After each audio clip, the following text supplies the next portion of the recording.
नमस्कार. मराठमोळी जीवन चॅनलमध्ये तुम्हा सगळ्यांचं मनापासून खूप खूप स्वागत. आज आपण घरातल्या साहित्यांमध्येच व्हॅनिला आईस्क्रीम कशी बनवायची ही रेसिपी बघणार आहे.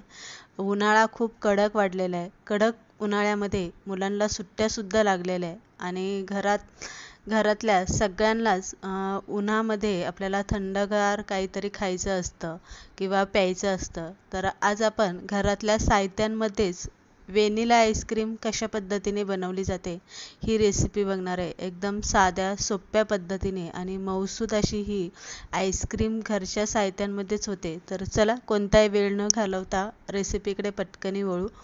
तर इथे मी 1.5 लिटर दूध घेतलेले आहे. व्हॅनिला आईस्क्रीम बनवण्यासाठी मी इथे म्हशीचं दूध घेतलेलं आहे. शक्यतो दूध हे म्हशीचं घ्यायचं कारण त्यामध्ये फॅट आणि मलईचं प्रमाण खूप असतं. साखर आपल्याला 1 मोठी वाटी लागणार आहे आणि 2 चमचे मी इथे कॉर्नफ्लॉवरची पावडर घेतलेली आहे. एक मोठं पसरट भांडं आपल्याला घ्यायचं. जर कढई आपल्याकडे अशी मोठी पसरट असेल ना, तर पसरट भांड्यामध्ये दूध आपल्याला इथे थोडंसं आटून घ्यायचं. भांडं जर पसरट असलं ना, की दूध पटकनी आटलं जातं आणि वेळसुद्धा अगदी कमी लागतो. तर इथे दुधाला उकळी आलेली आहे. 1.5 लिटर दुधामध्ये आपल्याला साधारणतः अर्धा लिटर दूध इथे आटून घ्यायचं आहे आणि आईस्क्रीमसाठी आपल्याला 1 लिटरचा बेस इथे ठेवायचा आहे.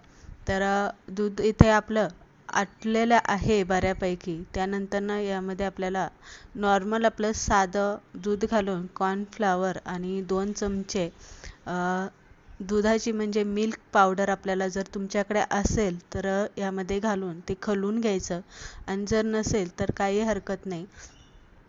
खलून घेतल्याच्या नंतर थोडं थोडं करून आपल्याला हे दुधामध्ये घालून हलवत राहायचं आणि त्यानंतर आपल्याला हे असं मिडियम त्याचं टेक्स्चर जे आहे ते असं जास्त घट्ट पण नाही आणि जास्त पातळसुद्धा नाही, तर मिडियम असं राहील असं आपल्याला हे इथे शिजवून घ्यायचं. तर तुम्ही इथे बघू शकताय किती छान असं ते शिजलं गेलेलं आहे आणि दूध पण इथे थोडंसं तुम्हाला दिसत असेल की आटलं गेलेलं आहे.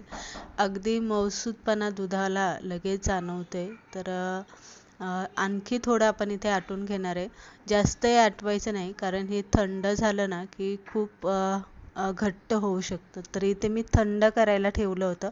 1 तासभराने तुम्ही इथे बघू शकताय हे चांगलं घट्ट झालेलं आहे आणि एकदम मऊसूदपणा आलेला आहे. इथे मी क्रीम घेतलेली. जर तुमच्याकडे अमूलची क्रीम जर नसेल तर दुधावरची जी साय असते तीच आपल्याला यामध्ये घ्यायची. मिक्सरच्या भांड्यामध्ये 1 वाटीभर मी साई घालून घेतलेली क्रीम दुधावरची आणि त्यानंतर आईस्क्रीमचं जे आपण इथे मिश्रण बनवून घेतलेलं आहे ते आपल्याला यामध्ये घालून घ्यायचं आणि चांगलं मिक्सरला अगदी 2-3 मिनटं हे चांगलं फिरवून घ्यायचं. तर इथे तुम्ही बघू शकताय मी 2 वेळा फिरवून घेते कारण आपण ही जी क्रीम आहे ती घरची घातल्यामुळे 2 वेळा आपण फिरवून घेणार आहे मिक्सरला. तर इथे बघू शकताय छान असं घट्टसर त्याचं स्मूथ मऊसूद असा पणा त्याला आलेला आहे. त्यानंतर एका भांड्यामध्ये आपल्याला हे काढून घ्यायचं आणि साधारणतः 1 ते 1.5 तास आपल्याला हे फ्रीजरमध्ये ठेवायचं जरासं त्याला घट्टसरपणा येण्यासाठी.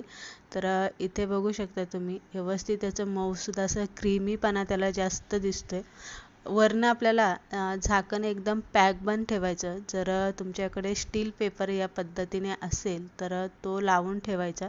त्यामुळे काय होतं त्यामध्ये बाहेरची हवा जात नाही आणि बर्फ त्यामध्ये जमा होत नाही. जर बर्फ जमा झाला ना तर जी आईस्क्रीम एकदम मऊसूद अशी होत नाही, तर त्यामध्ये बर्फाचं प्रमाण साठलं जातं. तर तुम्ही इथे बघू शकताय 1.5 तासानंतरनं आपला जो आईस्क्रीमचा बेस आहे तो इथे घट्ट होत आला होता. म्हणजे आपली आईस्क्रीम जी आहे ना ती अशी सेट व्हायला लागली होती. तर ह्या 1-1.5 तासानंतर ह्या स्टेजला आपल्याला परत एकदा मिक्सरच्या भांड्यामधून आईस्क्रीम फेटून घ्यायची. म्हणजे तिला एकदम मऊसूद असा पणा येतो आणि अगदीच ती विकतच्या जशी आईस्क्रीम असते की लगेच तोंडात टाकली की अशी विरघळायला सुरुवात होते. आता सगळ्यात शेवटी आपल्याला आपण व्हॅनिलाची आईस्क्रीम बनवते त्यासाठी आपल्याला यामध्ये व्हॅनिलाचं सिरपसुद्धा 1 चमचा घालून घ्यायचा. आता आईस्क्रीम तुम्ही किती प्रमाणात बनवताय त्यानुसार तुम्ही इथे व्हॅनिलाचं सिरप घालू शकता. तर मी हे दुधामध्ये नाही घातलं, कारण दुधामध्ये सगळ्यात पहिलं घातलं असतं तर त्याचं जे सुगंधाचं प्रमाण आहे ते कमी होतं, म्हणून आपल्याला सगळ्यात शेवटी हे इथे घालायचं आणि मिक्सरला परत एकदा आपल्याला 2 मिनटं चांगलं फेटून घ्यायचं. तर इथे तुम्ही बघू शकताय आता आईस्क्रीमचा जो बेस आहे ना तो एकदम असा मऊसूद लगेच जाणवतोय आणि क्रीमीपणा जाणवते. अगदी तुम्ही इथे बघू शकताय किती छान असं मऊसूदपणा त्याचं टेक्स्चर जाणवते. आणि इथे मात्र आपल्याला प्रॉपरली आईस्क्रीम ही सेट करायला ठेवायची. साधारणतः आता मी ही रात्रीची बनवते, तर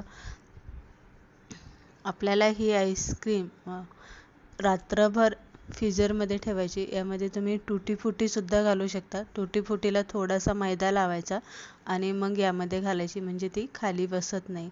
किंवा ड्रायफ्रूटसुद्धा तुम्ही इथे यामध्ये घालून ठेवू शकता. आणि परत एकदा आपल्याला त्याच पेपरने इथे पॅकबंद असं करून घ्यायचं आणि रात्रभर आपण ही आईस्क्रीम सेट करायला इथे ठेवून देणार आहे. तर इथे आपण रात्रभर ठेवली होती आणि दुसऱ्या दिवशी सकाळची तुम्ही इथे बघू शकताय छान अशी ती सेट झालेली, जमलेली व्यवस्थित.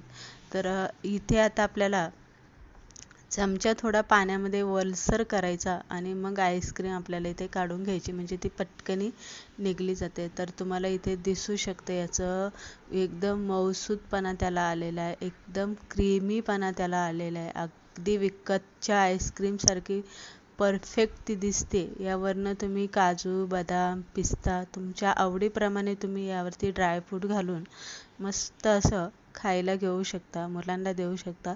विकतची आणण्यापेक्षा आपण घरात बनवलेली कधीही चांगलीच असते आणि व्यवस्थित बनली गेलेली. लगेच तिला असं पाघळायला लागलेली तुम्ही इथे बघू शकता. वाटीच्या कडेला तुम्हाला दिसत असेल तर रेसिपी